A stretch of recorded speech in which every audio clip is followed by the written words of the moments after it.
നമസ്കാരം. ഞാൻ doctor NT Nisha, Kandalloor government Ayurveda ഡിസ്പെൻസറിയിലെ സീനിയർ മെഡിക്കൽ ഓഫീസറാണ്.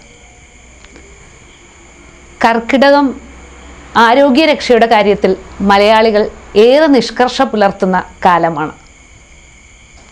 കർക്കിടകം മഴക്കാലമാണ്, പനിക്കാലമാണ്, അന്തരീക്ഷം വളരെയധികം മലീമസമാകുന്ന കാലഘട്ടവുമാണ്. ഈ ഒരു സമയത്ത്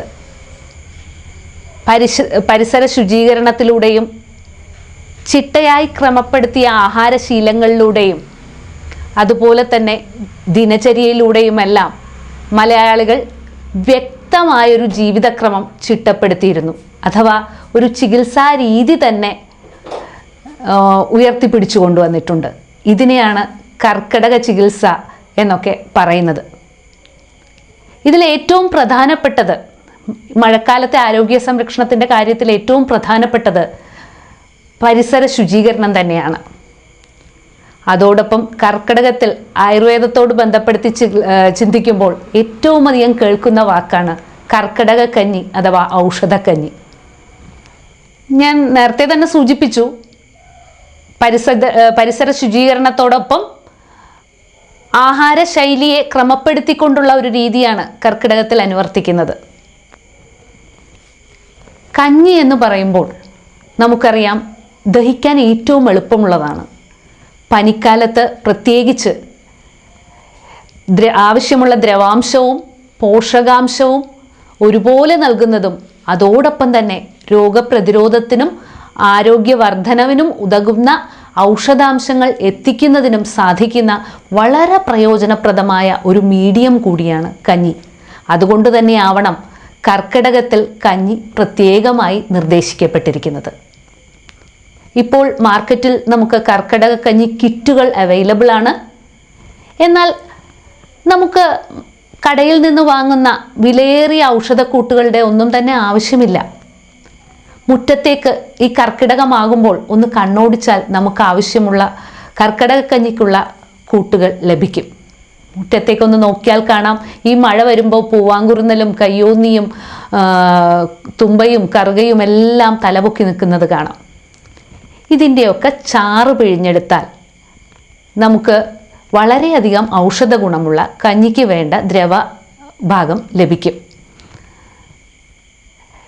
ഓരോ ആരോഗ്യമുള്ള ഒരു വ്യക്തിയെ സംബന്ധിച്ചിടത്തോളം കർക്കിടകത്തിൽ മുളച്ചു പൊങ്ങുന്ന ദശപുഷ്പങ്ങളുടെയൊക്കെ ചാറ് നമുക്ക് കഞ്ഞി ഉണ്ടാക്കാൻ ഉപയോഗിക്കാം. പ്രമേഹ രോഗികളൊക്കെ ആണെങ്കിൽ നമുക്ക് ഈ ഔഷധക്കൂട്ടുകളിൽ ചെറുളയൊക്കെ അധികമായെടുത്ത് നീര് പിഴിഞ്ഞെടുക്കാം. നടുവേദനയും നടുവിന് നീർക്കെട്ടുമുള്ളവരൊക്കെ ആണെങ്കിൽ കരിനൊച്ചിയുടെ ചാറ് കൂടുതലായി പിഴിഞ്ഞെടുക്കാം. ആർത്തവ വിരാമത്തോടടുത്ത ആളുകളൊക്കെ ആണെങ്കിൽ ചങ്ങലംപരണ്ടയുടെ നീര് അധികമായി എടുക്കാം. ഇങ്ങനെ നമുക്ക് ചുറ്റും ആവശ്യമായ ഔഷധികൾ പ്രകൃതി തന്നെ കരുതിയിട്ടുണ്ട് പനിക്കാലം അല്ലെങ്കിൽ കർക്കിടകമാകുമ്പോൾ. അപ്പോൾ ഇതിൽ നമ്മുടെ ആരോഗ്യസ്ഥിതിക്ക് അനുസരിച്ച് ഈ കാര്യത്തിൽ നിങ്ങൾക്ക് ഒരു ആയുർവേദ ഡോക്ടറുടെ ഉപദേശം കൂടി സ്വീകരിക്കുകയാണെങ്കിൽ വളരെ ഫലപ്രദമായി ഔഷധക്കഞ്ഞി നിങ്ങളുടെ ആരോഗ്യത്തിനനുസരിച്ച് നിർമ്മിച്ചെടുക്കുവാൻ കഴിയും. അപ്പോൾ ഞാൻ പറഞ്ഞ ഈ ഔഷധക്കൂട്ടുകളുടെ പച്ചമരുന്നുകളുടെ ചാറെടുത്ത് വെച്ച് അതിൽ ഈ നമ്മൾ അരി വേവിക്കണം. അപ്പോൾ പൊതുവേ നമ്മൾ ഞവരയരിയാണ് കർക്കിടക കഞ്ഞിക്ക് പൊതുവേ എല്ലാവരും എടുത്തു കാണുന്നത്. തവിടുള്ളത് കൊണ്ടും വളരെയധികം പോഷക സമൃദ്ധമായത് കൊണ്ട് തന്നെയും ഞവര വളരെ വിശേഷമാണ്. എന്നാൽ ഞവരയ്ക്ക് പുറകെ തന്നെ പോകണമെന്നില്ല. ഗവൺമെൻറ് ഫ്രീ ആയിട്ട് നൽകുന്ന നമ്മുടെ റേഷൻ കടയിലെ കിറ്റിലെ അരിയായാലും ധാരാളം. പ്രമേഹ രോഗികളൊക്കെ ആണെങ്കിൽ പഴകിയ അരി തന്നെയാണ് നല്ലത്. എന്നാൽ തവിടുള്ള അരിക്ക് മേന്മയുണ്ട്. ഈ അരി സ്വല്പം 1.5 കപ്പോളം അരി എടുക്കുകയാണെങ്കിൽ ഒരു 2 ടേബിൾ സ്പൂൺ ചെറുപയറും സ്വല്പം ആശാളിയും ഉലുവയും ഒക്കെ ചേർത്ത് കുതിർത്ത് വെച്ചിട്ട് ഈ നമ്മൾ നേരത്തെ എടുത്തു വെച്ച നമ്മുടെ ചുറ്റുമുള്ള ഔഷധികളുടെ ചാറിൽ ഈ അരി വേവിച്ചെടുക്കാം. പ്രഷർ കുക്കറിൽ തന്നെ നമുക്ക് വേവിച്ചെടുക്കാം.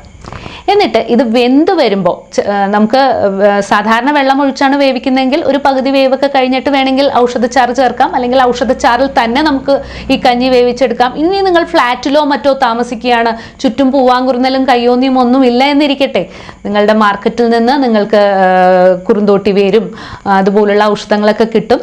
അത് വേവിച്ചെടുത്ത കഷായത്തിൽ വേണമെങ്കിലും നിങ്ങൾക്ക് ആരോഗ്യസ്ഥിതിക്ക് അനുസരിച്ച് കഞ്ഞി വയ്ക്കാം. ഇനി പ്രമേഹ രോഗികളാണെങ്കിൽ കഞ്ഞി കുടിച്ചാൽ ഷുഗർ കൂടുമെന്ന ഭയം വേണ്ട.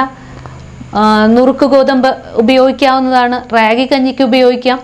പനിക്കാലത്ത് ഏറ്റവും അധികം ഫലപ്രദമായി ഉപയോഗിക്കാവുന്ന ഒന്നാണ് കഞ്ഞി. തീരെ ദഹനം കുറഞ്ഞ ആളുകളാണെങ്കിൽ മലര് വെച്ച് കഞ്ഞി ഉണ്ടാക്കി ഉപയോഗിക്കാം. അപ്പോൾ ഒന്ന് തിളക്കിയേ വേണ്ടൂ ആ കഞ്ഞി പാകമാവാൻ. അപ്പോൾ എങ്ങനെയായാലും തന്നെ ഈ ഔഷധങ്ങളുടെ ചാറിൽ നമ്മൾ അരി വേവിച്ചെടുക്കുന്നു. ഇനി വെന്ത് വരുമ്പോൾ നമ്മൾ ഇതിൽ പൊടിമരുന്ന് ചേർക്കും. ഈ പൊടിമരുന്ന് എന്ന് പറയുന്നത് സാധാരണ നമ്മൾ കടയിൽ നിന്നൊക്കെ വാങ്ങിക്കുമ്പോൾ അരിയാറും ജീരകവും എല്ലാം ചേർത്തിട്ടുള്ള പൊടിമരുന്നാണ് നമുക്ക് കിട്ടുന്നത്. ഈ പൊടി പിന്നെ നിങ്ങൾക്ക് ആയുർവേദ ഔഷധശാലകളിൽ നിന്ന് പഞ്ചകോല ചൂർണം പോലെയുള്ള ഔഷധങ്ങൾ ഇതിൽ ചേർക്കാൻ ലഭിക്കും. നമുക്ക് വീട്ടിൽ തന്നെ ഇതിലേക്കുള്ള പൊടിമരുന്ന് തയ്യാറാക്കാൻ പറ്റും. കുറച്ച് ചുക്ക്, കുരുമുളക്, ജീരകം, അയമോദകം, സ്വല്പം എള്ള്, കുറച്ച് സ്പൈസസ്, ഇതുപോലെ തന്നെയുള്ള സ്പൈസസ് നമുക്ക് ആഡ് ചെയ്ത് ഓരോ സ്പൂൺ വീതം ഓരോന്നും ചേർത്ത് പൊടിച്ചു വെക്കാം. അപ്പോൾ കഞ്ഞി വെന്ത് വരുമ്പോൾ നമ്മൾ തയ്യാറാക്കിയ ഔഷധ പൊടിമരുന്ന് അതിലേക്ക് ചേർക്കാം.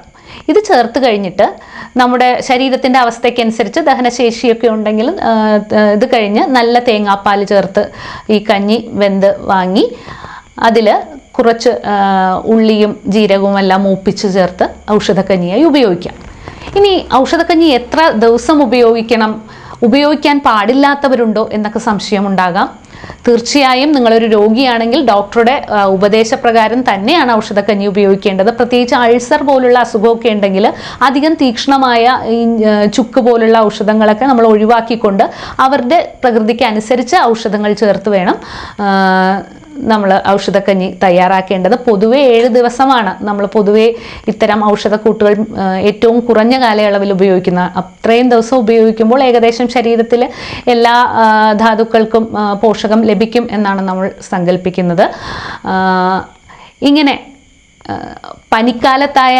പനിക്കാലത്ത് ആരോഗ്യമുള്ളവർക്കായാലും പനിയുള്ളവർക്കായാലും എളുപ്പം ദഹിക്കുന്ന, ഏറെ പോഷക ഗുണമുള്ള, അതുപോലെ തന്നെ രോഗത്തിന് അനുയോജ്യമായ വിധത്തിൽ ക്രമീകരിച്ച് നമുക്ക് കഞ്ഞി എന്ന മലയാളികളുടെ ഏറ്റവും പ്രിയപ്പെട്ട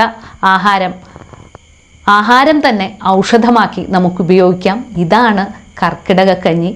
കർക്കിടകക്കഞ്ഞിയിലൂടെ നമുക്ക് ആരോഗ്യം സംരക്ഷിച്ച് രോഗം വരാതെ ശ്രദ്ധിക്കാൻ കഴിയും. കാരണം നമ്മൾ ഇതിൽ ഉപയോഗിക്കുന്ന പൂവാങ്കുറുന്നൽ മുതൽ എല്ലാം തന്നെ ഇന്നത്തെ ഈ നമ്മൾ പേടിക്കുന്ന സിക്ക, കോവിഡ് മുതലായ രോഗങ്ങളൊക്കെ ഉണ്ടാക്കുന്ന അണുജീവികളെ പ്രതിരോധിക്കാൻ പര്യാപ്തമാണ്.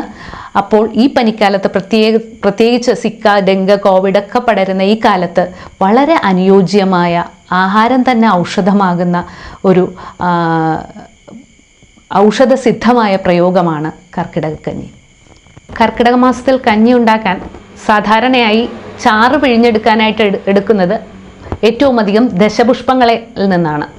അതായത് കറുക, ഉഴിഞ്ഞ, മുയൽച്ചെവിയൻ, പൂവാങ്കുറുനില, അതുപോലെ തന്നെ കയ്യോന്നി, ഇങ്ങനെ ദശപുഷ്പത്തിലെ എല്ലാത്തിൻ്റെയും തന്നെ നീര് നമുക്ക് പിഴിഞ്ഞെടുക്കാൻ പറ്റും. പ്രമേഹമുള്ളവർക്ക് ഇതിൽ ചെറുള ദശപുഷ്പത്തിൽ പെടുന്നതാണ്. ചെറുളയുടെ ചാറ് അധികമായിട്ട് എടുക്കാം. നടുവേദനയുള്ളവർക്ക് കരിനൊച്ചി അധികമായി എടുക്കാം. ചങ്ങലം വരണ്ട, അതുപോലെ തന്നെ വഴിയരികിലൊക്കെ കാണുന്ന പൂവാങ്കുറുനില, തിരുതാളി, ദശപുഷ്പത്തിൽ തന്നെ വരുന്ന തിരുതാളി, വിഷ്ണുക്രാന്തി, ഇതിൻ്റെ എല്ലാം ചാറ് പിഴിഞ്ഞ് എടുത്തു വെക്കുന്നു. ഇത് ഉപയോഗിച്ചാണ് നമ്മൾ കഞ്ഞി വെക്കുന്നത്. ഇനി ഈ കഞ്ഞിയിൽ തന്നെ പോഷക സമൃദ്ധമാക്കാൻ നമുക്ക് ചെറുപയർ ചേർക്കാം. 1.5 കപ്പ് അരിക്ക് ഏകദേശം 2 ടേബിൾ സ്പൂണോളമാണ് നമ്മൾ ചെറുപയർ ചേർക്കുന്നത്. പിന്നെ പ്രധാനപ്പെട്ട ഔഷധക്കഞ്ഞിയിലെ ഏറ്റവും പ്രധാനപ്പെട്ട അംശം എന്ന് പറയുന്നത് അതിൽ ചേർക്കുന്ന പൊടിമരുന്നാണ്. ഈ പൊടിമരുന്ന് നമുക്ക് കടയിൽ നിന്ന് പഞ്ചകോല ചൂർണം എന്നൊക്കെ പറഞ്ഞ് വാങ്ങാൻ കിട്ടും. അതുമല്ലെങ്കിൽ നമുക്ക് വീട്ടിൽ പൊടിച്ചു വെക്കാം. അയമോദകം, ചുക്ക്, കുരുമുളക്, ജീരകം, മല്ലി, അതുപോലെ തന്നെ എള്ള്, അരിയാറ്, ജീരകം 3, ഇങ്ങനെ നമുക്ക് പലതരം ഔഷധികൾ ഇതിനായിട്ട് ഉപയോഗിക്കാവുന്നതാണ്. വീട്ടിൽ നമുക്ക് ഏതൊക്കെയാണോ ലഭ്യമാകുന്നത് ദഹനത്തെ ഉത്തേജിപ്പിക്കുന്ന ഇത്തരം സാധനങ്ങളെല്ലാം ഓരോ സ്പൂൺ വീതം എടുത്ത് പൊടിച്ചു വെച്ച് കഞ്ഞിയിൽ, ഒരു 4 ആൾക്കുള്ള കഞ്ഞിയിൽ 1 സ്പൂൺ എന്നുള്ള കണക്കിൽ നമുക്ക് ചേർക്കാവുന്നതാണ്. ഇവിടെ പ്രത്യേകം ശ്രദ്ധിക്കാനുള്ളത്, അസുഖമുള്ളവരുണ്ടെങ്കിൽ തീർച്ചയായും വൈദ്യനിർദ്ദേശപ്രകാരം തന്നെ പൊടിമരുന്നുകൾ തിരഞ്ഞെടുക്കേണ്ടതാണ് എന്നുള്ളതാണ്.